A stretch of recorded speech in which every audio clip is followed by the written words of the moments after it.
فقط لله كده والنبي. بقول لكم ايه؟ مين اللي بيشجع الاهلي يرفع ايده فوق كده؟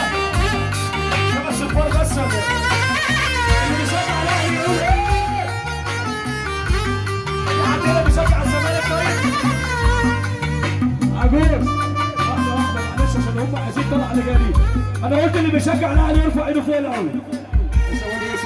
طب اللي بيشجع الزمالك؟ طب انا يا جدعان بشجع الاسماعيلي معلش انا باسماعيلي الكوره في خاطري الكوره في خاطري معلش هي تتجاب